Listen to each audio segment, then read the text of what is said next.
Friends, ఇప్పుడే అందిన వార్త. పెట్రోల్ డీజిల్ ఇక నుంచి ఇలాగే కేంద్రం సంచలన నిర్ణయం అనమాట. సో ఆ వివరాలు ఏంటనేది కూడా వీడియోలో తెలుసుకుందామండి. వీడియోని చివరి చూడండి, అర్థమవుతుంది. మరోసారి ఛానల్ వస్తే తప్పకుండా సబ్స్క్రైబ్ చేసుకొని చూస్తున్నారు, కానీ లైక్ చేయడం మర్చిపోతున్నారు అనమాట. సో వెంటనే లైక్ చేయండి. వివరాలకి అయితే వెళ్ళిపోదాం మేడం, లేట్ చేయకుండా. పెట్రోల్లో 20% ఇథనాల్ కలిపి E20 మిశ్రమంపై దేశవ్యాప్తంగా వాహనదారులు తీవ్ర ఆందోళన వ్యక్తం చేస్తున్నారు.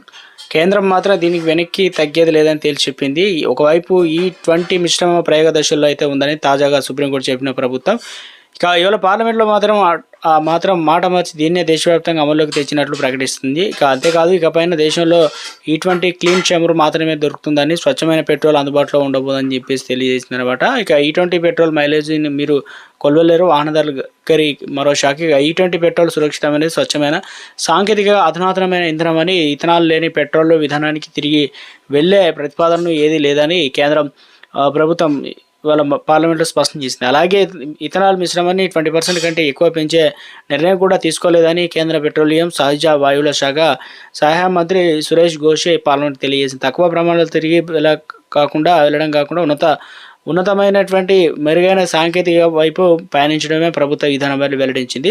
ఇటువంటి పెట్రోల్ వాడకం వల్ల ఇంజన్ పాడవుతుందని చెప్పేసి మైలేజ్ తగ్గుతుందని సోషల్ మీడియా ప్రచారం జరుగుతుంది. అయితే విస్తృతమైన ప్రయోగశాలలో పరీక్షలు నీతి ఆయోగ్ కావచ్చు, ఇతర సంస్థలు క్షేత్రస్థాయిలో పరిశీలనలో వాస్తవ వినియోగ డేటా ఆధారంగా ఇటువంటి వల్ల ఇంజన్లో ఎటువంటి అసాధారణ నష్టం లేదని, అరుగుదల కలదని రుజువైందని ప్రభుత్వం ఇక తెలిపిందనమాట. ఇథనాల్ కారణంగా ఇంజన్ వైఫల్యాలపై ఎటువంటి ఫిర్యాదులు రాలేదని ఒక ప్రముఖ ప్యాసింజర్ కార్ల తయారీ సంస్థ నివేదించిందనమాట మంత్రి తెలిపారు. అలాగే 85% ఇథనాల్ కలిగి 85 ఇంధనం కేవలం ఫ్లెక్సిబుల్ వాహనాల కోసం మాత్రమే ఖరారు చేశామని, ఇది సాధారణ పెట్రోల్ సరఫరాలో భాగం కాదని చెప్పేసి ప్రభుత్వం